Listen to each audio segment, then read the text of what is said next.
नमस्कार, मैं जूली तिवारी। आप देख रहे हैं डेली न्यूज। डेली न्यूज में आप सभी का स्वागत है। तो चलिए नजर डालते हैं आज के कुछ मुख्य समाचारों की ओर।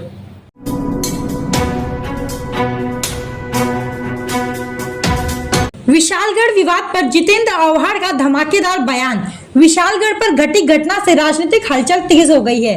एनसीपी नेता जितेंद्र आव्हाड ने एक सनसनीखेज बयान देते हुए छत्रपति शाहू महाराज और संभाजी राजे छत्रपति पर तीखा प्रहार KIA.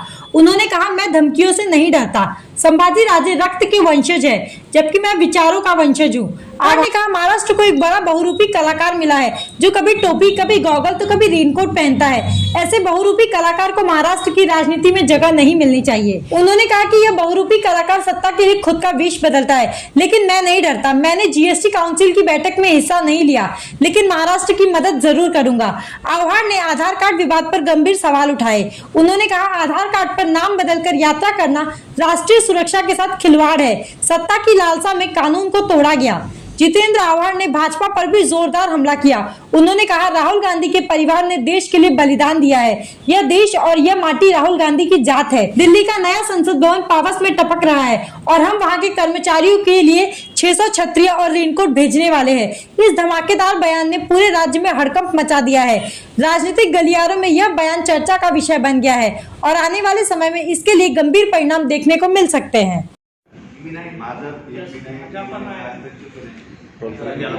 Rolling sir, rolling sir, roll rolling sir, sir live. Sir, विशाळगडाच्या प्रकरणावरून तुम्हाला अनेक धमक्या ज्या आहेत त्या स्वराज्य संघटनेकडे येतात आहे, कारण की तुम्ही छत्रपती संभाजी महाराजांचं रक्ताचा उल्लेख काढलेला आहे।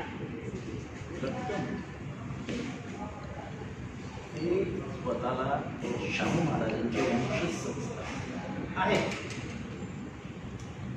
राजर्षी शाहू यांना संभाजींची भूमिका पडली असती का? त्यांच्या वडिलांनाच पडली नाही। त्यांच्या वडिलांनी त्यांच्या विरोधात भूमिका केली। विशालगडावरती जे काही झालं त्याला कारणीभूत संभाजी आहे। 1100 वर्षापूर्वीच्या दर्ग्यावरचा मठ तोडला जातो। गजापूरमध्ये दरोडेखोर घुसाळीत तसे ते पुसतात। ते कोण होती माणसं? 100% संभाजीची नोंद। संभाजीचे म्हणजे ते आता त्यांना म्हणावं लागेल संभाजी राजे नाव, त्यांचं आडनाव वगैरे चुकीचं ठरेल। आपल्या आडून आपल्या मागून येऊन कुठेतरी आपला घात करणार आहे त्यांनी ओळखायला पाहिजे। हे काम संभाजी भिडेंनी केलं। ज्या संभाजींच्या आडनाव या संभाजी बोलले त्या संभाजी भिडेंनी काम करून टाकलं। पण तुम्ही केलं कशाला? तुम्ही शाहूंचे वंशज आहात। या महाराष्ट्राला एक ठेवण्यासाठी मातीचा सुगंध हा शाहू फुले आंबेडकरांच्या नावाने येतो। माती एक ठेवा म्हणून शाहूंचे विचार आहेत। त्या शाहूंचे वंशज आणि तुम्ही असं कृत्य करता। जातीपातीचं धर्माचं राजकारण शाहूंच्या घराण्याला शोभतं काय? आणि अशा धमक्या बिमक्यांना मी घाबरत नाही। मी आयुष्यभर हेच बोललंय। पण विचारांपासून तसू घरी मागे जाणार नाही। तुम्ही शाहूंचे रक्ताचे वारसदार आहात, तुम्ही विचारांचा वारसदार।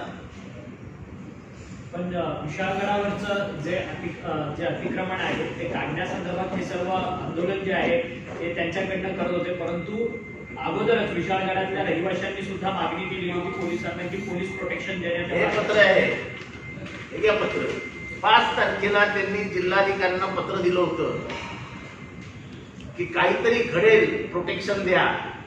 स्वतः विशाळगडाची माणसं गेलेली होती। हे पत्र 5 तारखेला हे दिल्यानंतर 12 तारखेला ते विशाळगडाच्या हद्दीत म्हणजे जे शाहूवाडी पोलीस स्टेशन आहे तिथे जाऊन आले। तिथे पण त्यांनी कंप्लेंट केली की काहीतरी घडेल आणि 14 तारखेला हे घडलं। आणि हसन मुश्रीफ मला म्हणाले, हसन मुश्रीफ साहेब एका समोरासमोरच्या मुलाखतीत म्हणाले की आमच्यावरती प्रचंड दबाव आहे, आमच्यावरती प्रचंड दबाव आहे। मी म्हटलं सरकारवरती दबाव एवढा कोण मोठा माणूस आला की तो सरकारवरती दबाव टाकू शकतो? आता कळतंय कोण आहेत ते। नाव घेतलं त्यांनी, कोणाचा दबाव ते नाही नाव नाही घेतलं ना, आता कळतंय ना। हे ज्या पद्धतीने माझ्या घरावरती धमक्या येत आहेत, मारून सोडू, घर फोडून टाकू, वाटतं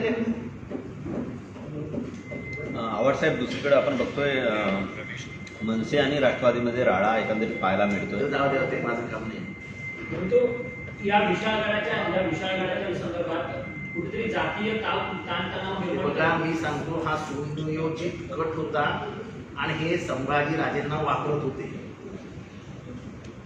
लोकसभेच्या निवडणुकीनंतर इथे महाराष्ट्रात तणाव निर्माण करायचा हा युतीचा प्रयत्न होता. रायगडावरची भाषणं तपासून बघा, म्हणजे त्याची लिंक तुम्हाला बरोबर लागेल विशालगडावरती, आणि विशालगडातनं तुम्हाला पूर्ण महाराष्ट्रात कसे दंगे पेटवायची त्यांची लाईन होती ही देखील समजेल. कारण का इतिहासाचा मागोवा घेता 2009 मध्ये मिरजेमध्ये आणि सांगलीमध्ये जातीय रंगील संभाजी भिडे, मनोहर भिडेंनी पेटवली. त्याचा फायदा तेव्हा युतीला झालेला होता. युती पश्चिम महाराष्ट्रामध्ये साफ होईल, त्यांना एकही जागा मिळणार नाही अशी परिस्थिती आहे, असा गुप्तचरांचा अहवाल दिलेला आहे सरकारला. आणि त्याच्यावरती काय करावं, तर संभाजींना वापरून तिथे दंगल घडवावी, सोपा हिशोब होता. गजापूरला ज्या पद्धतीने घरं लुटली हे शिवभक्त आहे. अख्खे सोनं नाणं पैसे, कोणाचे पैसे लुटले तुम्ही? या काळ्या मातीतलं धान्य उगवून तुमचं पोट भरणार शेतकऱ्याचे.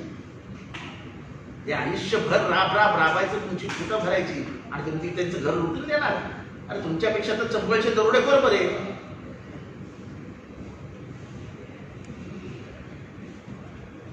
एवढे जण होते, का नाही कोणाला अटक होत? माझी पहिली मागणी आहे की तिथल्या जिल्हाधिकारी आणि तिथल्या SP ला सस्पेंड करा. माहीत असूनही त्यांनी बंदोबस्त दिला नाही. या गटात तेच सवय. हा हिंदू मुस्लिम वाद सुरू असतानाच भाजपकडनं आता लव्ह जिहादचा मुद्दा देखील मांडला जातोय. त्यांच्याकडनं आता लव जिहाद काय काय वाटेल तरी, लव कबाब, लव तंदुरी, असं काय वाटेल ते मी. आता काय नाही, आता त्यांना फक्त पेटवायचंय. उदय सामंत म्हणतात लव्ह जिहादचा कायदा लवकरच. अरे आणा, कुठलेही कायदा आहे आणा. प्रेमाच्या मध्ये येणारे अनेक जण जन्माला आले म्हणून. परंतु यशस्वी शिंदे हत्याकांड प्रकरणामध्ये प्रेमाच्या माध्यमातूनच संपूर्ण ती हत्या झालेली होती. त्याला कुठेतरी आता असं आहे, ज्यांनी केलं असेल त्याला फाशीवर चढवा ना, पण त्याला जाती रंग कशाला देतात?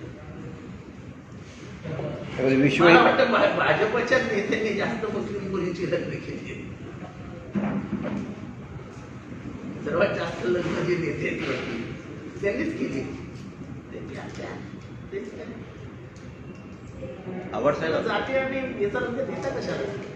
आवड साहेब, आगामी विधानसभा बघून हा एकंदरीत विशालगड प्रकरण एकंदरीत जिंकण्यासाठी विषय काय? हिंदू मुसलमान. राहुल गांधी यांनी तुमच्या बजेट कमिटीमध्ये एकही SC नाही, एकही ST नाही, एकही OBC नाही, एकही ख्रिश्चन नाही, एकही मुसलमान नाही.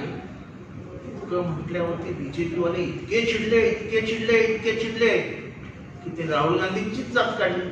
तुम कोणचे जात के हो? लाज वाटायला पाहिजे. त्या घरातनं त्याच्या आजीने 47 गोळ्या खात स्वतःचं रक्त या मातीत मिसळलं. त्याच्या बापाचे तुकडे झाले, त्याचं रक्त ह्या मातीत मिसळलं. त्याची ओळख ही माती आहे, त्याची जात ही माती आहे. ज्यांनी कोणी विचारलं ना त्यांनी तपासून बघावं त्याचं काय आहे, त्याचं काय खानदानाचं योगदान आहे या देशासाठी. ज्या घरातल्या माणसात 2-2 माणसांनी आपला प्राण गमावला या देशाच्या एकतेसाठी, त्या राहुल गांधींची मी जातीच्या का? तो शेड्यूल कास्टबद्दल बोलतो म्हणून, तो मागासवर्गीयांबद्दल बोलतो म्हणून, तो मुसलमानांची जात भूमिका मांडतो म्हणून. ते मनुवादी आहे, ही मनुस्मृतीची अवलाद आहे सगळी. आणि म्हणून महाराष्ट्र त्यांना मनुस्मृती आणायची होती. हे नाही म्हणत होते आणि बरोबर त्यांनीच कबूल केलं NCERTने की आता काय मनुस्मृती येणार नाही. 4,500 पत्र गेलेली त्यांना, हे मनुस्मृती सामील करू नका पुस्तकात. राहुल गांधीची जात ही देश म्हणजे त्याची जात आहे. ही देश त्याची जात आहे.